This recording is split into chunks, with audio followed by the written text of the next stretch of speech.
मुख्यमंत्री के नाम से जितनी योजनाएं बनी थी और चली थी, वो किसानों के 0% में ब्याज में सहकारी बैंक से कर्जा देने की योजना बनी हो, या डेवलपमेंट के कीर्तिमान स्थापित हुए 22,000 किलोमीटर प्रधानमंत्री ग्राम सड़क योजना बनी हो, या 30,000 किलोमीटर सड़कों का जाल बिछा हो, 29,000 नए स्कूल का निर्माण की कल्पना हो, और 15 साल तक शांति के साथ छत्तीसगढ़ के लोग उस उत्सव को मनाते रहें, गौरव के साथ मनाते रहें। और आज स्थिति में 4 साल में परिवर्तन हुआ है। लोग ठगा सा महसूस कर रहे हैं, लोग दुखी महसूस कर रहे हैं। आज छत्तीसगढ़ की स्थिति 2003 की स्थिति आ गई है। जो 2003 की स्थिति और 2003 के पहले की स्थिति थी, 2000 से 2003 का, उस समय जिस प्रकार राजनीतिक हत्याएं होती थी, लूट हत्या होती थी, आज फिर वो ही दिन लोग याद कर रहे हैं। और लोगों के मन में आज वही भाव बना हुआ है कि ये कैसे परिवर्तन हुआ है। आम आदमी किस प्रकार भयभीत महसूस कर रहा है। अधिकारी, कर्मचारी से लेकर समाज के सभी वर्ग जिनसे जो वादा किया था वो वादे के अनुरूप काम नहीं हो पा रहा है। मुझे लगता है ये गौरव का विषय नहीं, ये गर्त में ले जाने का विषय है। जिस दिशा में छत्तीसगढ़ को ले जाने का प्रयास माननीय मुख्यमंत्री जी कर रहे हैं। आज प्रदेश में गांजा तस्करी, ब्राउन शुगर, नशीली गोली, अफीम, चरस, शराब की तस्करी, और ये ठगी का स्टार्टअप बन गया है छत्तीसगढ़। जिस प्रकार की घटनाएं हो रही हैं, अंडरवर्ल्ड का गैंग का शूटर रायपुर में मिलता है, जुआ और सट्टा पुलिस के संरक्षण में हो रहा है। इसका कारण ये हो रहा है कि आज स्थिति ये है, हर चीज़ बिकाऊ है। थानेदार की पोस्टिंग से लेकर एसपी की पोस्टिंग का आईपीएल की तरह रेट लगता है, फिक्स रेट है। किस थाने में जाना है, किस पुलिस अधीक्षक किसको बनना है, इनका रेट फिक्स है। पटवारी से लेकर कलेक्टर तक का रेट फिक्स है।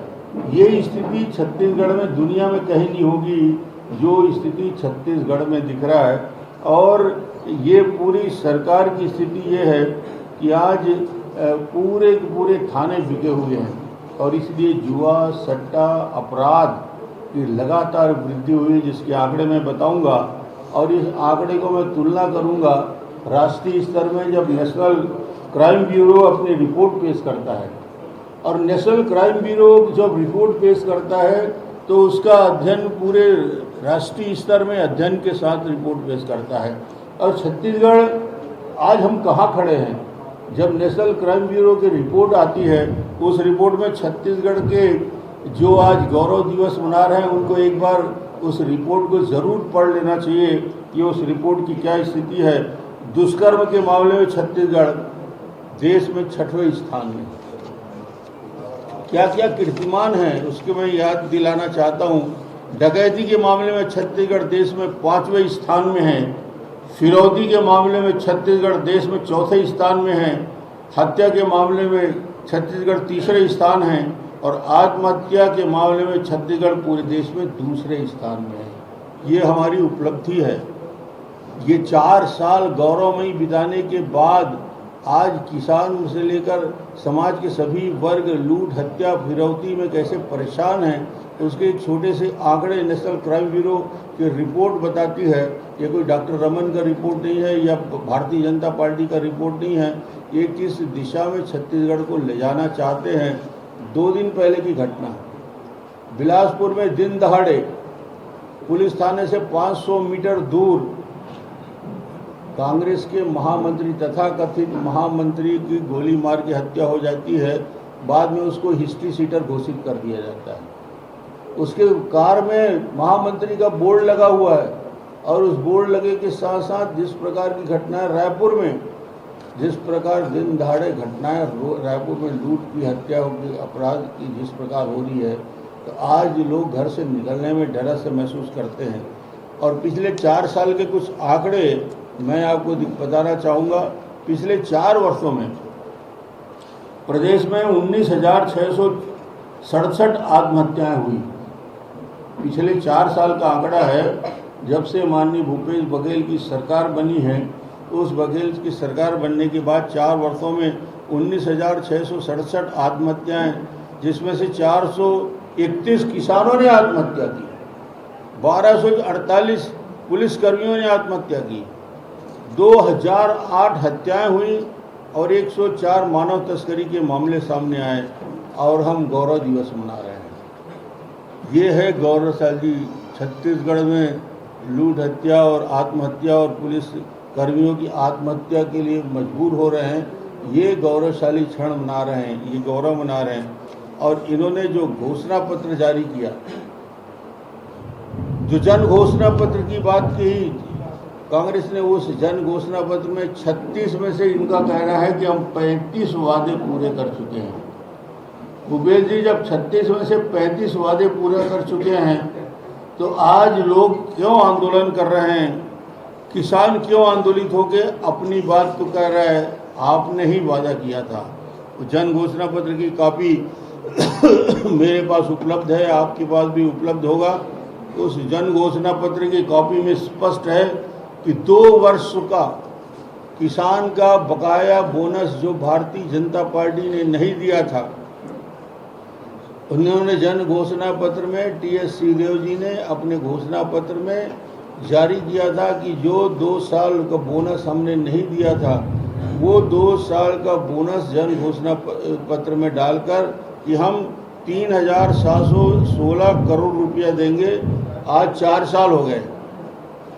4 साल होने के बाद भी इनको ख्याल नहीं है कि 2 साल का बोनस किसान उसकी मांग कर रहा है।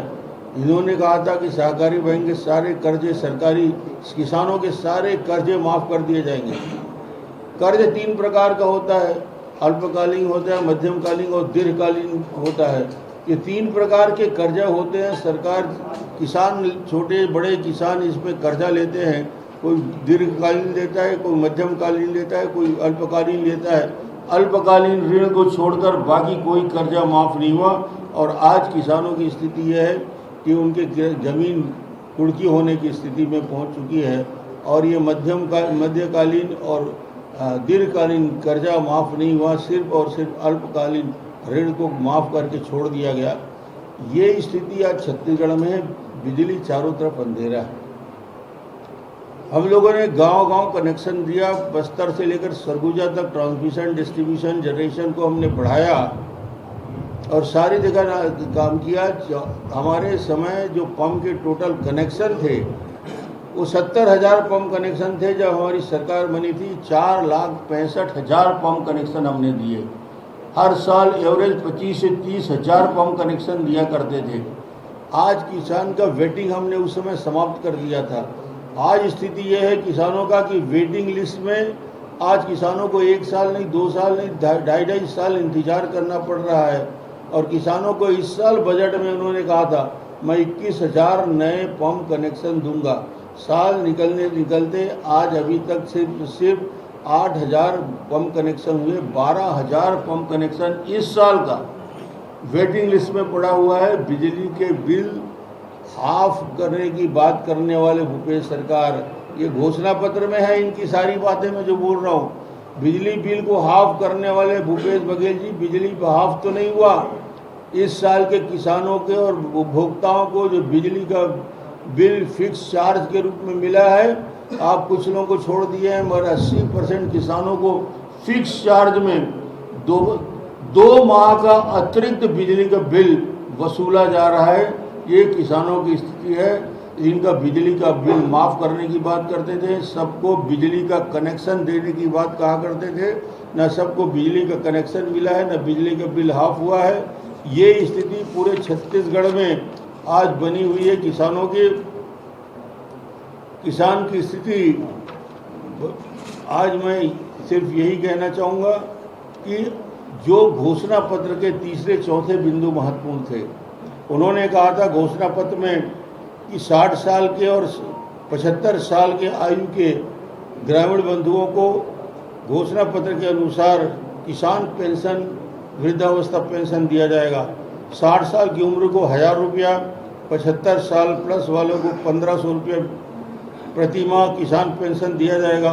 ऐसे ढेरों सपने दिखाए, मगर ये सपने पूरे नहीं हुए। आज तक वो पेंशन की राशि बंद नहीं हुई। सबसे दुखद स्थिति छत्तीसगढ़ के महिलाओं की। महिलाओं के साथ सबसे बड़ा ठग और छल किया गया।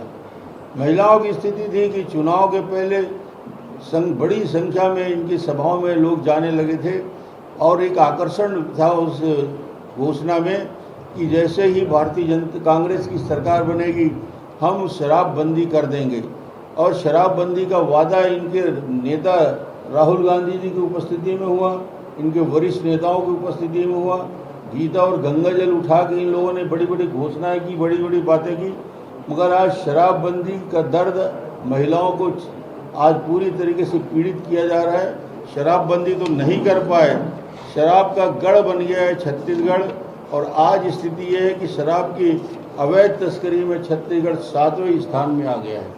अवैध धंधा का बाजार जिस प्रकार चल रहा है, जिस प्रकार छत्तीसगढ़ में अवैध धंधे चल रहे हैं, आज इनकी शराबबंदी का नतीजा क्या निकला है, इस ओर ध्यान आकर्षित करना चाहता हूँ। शराबबंदी में मैंने पहले बताया कि अवैध तस्करी के मामले 7वें स्थान में है। शराबबंदी के घोषणा के बाद 3 उपलब्धि। पहले उपलब्धि की कि सरकार ने कहा कि हम सबसे पहले विधायकों की समिति बनाएंगे, अन्य राज्यों में अध्ययन करने जाएगा और अध्ययन करके आगे बताएगा कि शराबबंदी कैसे की जाए। वो आज तक समिति ने अपनी कोई रिपोर्ट नहीं पेश की।